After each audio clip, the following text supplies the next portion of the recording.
welcome to the first week of January wrap up. I read 4 books, so let's get right into it. Yeah.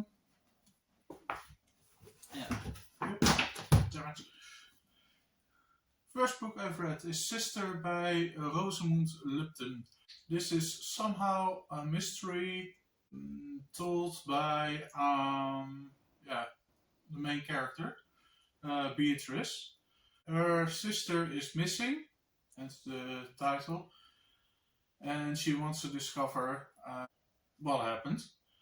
And Beatrice lives in the United States, and her sister Tess lives in the UK. So Beatrice leaves her fiance and goes back to the UK, and then starts investigation. Only thing that I would say is unique about the story is the way the story is told. The structure of the story is told as it would have been in a letter to her missing sister. That would be the biggest selling point for this story.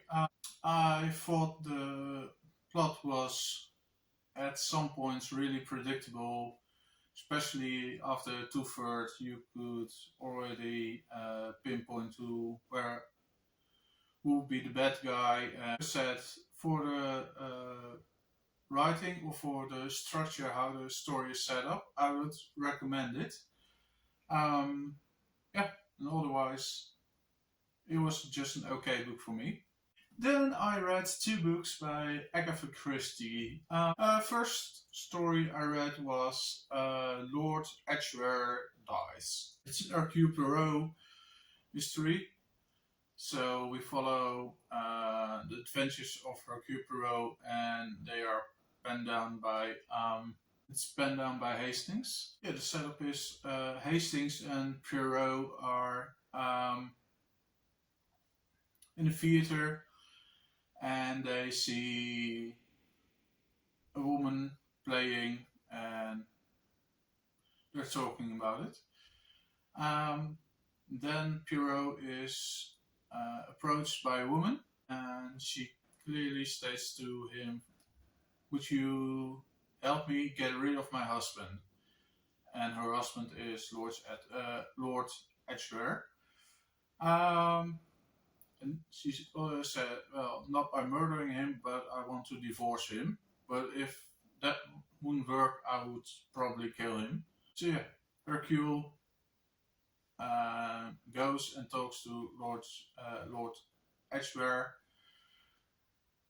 and arranges that yes, he's willing to go for the divorce. Yeah, he still dies, and from that point on, the story untangles, and there are a lot of twists and turns, and yeah, in the end, it's neatly wrapped up with a satisfying conclusion. Me, and I've read a couple of Poirot stories. I don't really like Poirot as a character, and that's a me thing, because in let's say in movies or in the different television series, I could enjoy them more than in book form. So, like I said, that's a me thing, not not a writing thing. And then the other book I've read by Agatha Christie is Why Didn't They Ask Evans? And this is, for me, this was the better story. Follow 2 young people.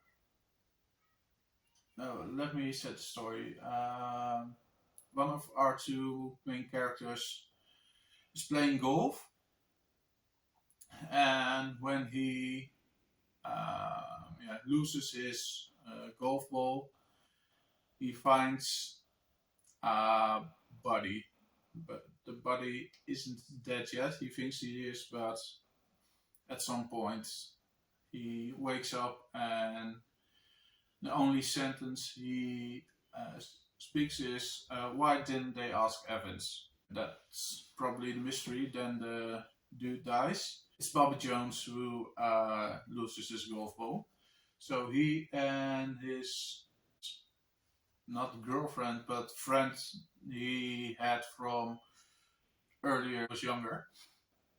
They start investigation. So this is more a story about some amateur detectives trying to solve a crime, and you see their shenanigans, their um, yeah foolishness, and their wicked plans how to unravel the mystery.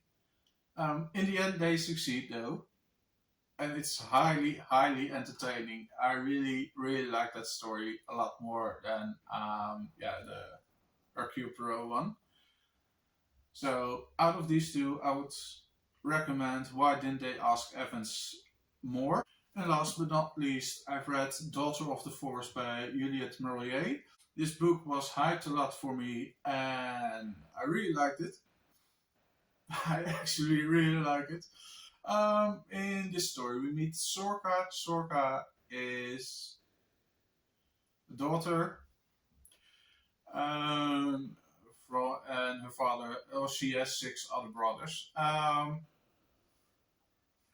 Her mother died, and at some point, her father meets a new woman, and he wants to marry her. Brothers and her all think, we don't trust the woman. She's called Lady Unak, if I'm pronouncing that correct, and rightfully so. And at some point, when all the siblings want to make a stance against Lady Unak, they get cursed. Sorka finds a way to escape. All brothers turn into swans. So Sorka finds the Lady of the Forest, and the Lady of the Forest gives Sorka a task to complete, and if she does so, the spell will be broken. But there are some she has to do or don't do. Sorka needs to do a task to fulfill the counter curse. Let's call it that. Yeah, won't spoil too much. Entertaining story. It's also at some points it's very hard to read. And what I mean about that is there's a rape scene in this book. So if that's a trigger warning, there's also some animal abuse. But for both, those are trigger warnings for this book. That's while reading that scene and also the faults Sorka has towards men. Um, yeah, it made me feel disgusted being a man. Not that I would ever do a rape or whatever, but still, it makes me feel ashamed to be a man. That some of us are, willingly doing this sort of things. So those are trigger warnings, and yeah, like I said, other than that, I would recommend it. So yeah, was what I've read this week. Let me know what you've read, and see you in the next video. Bye.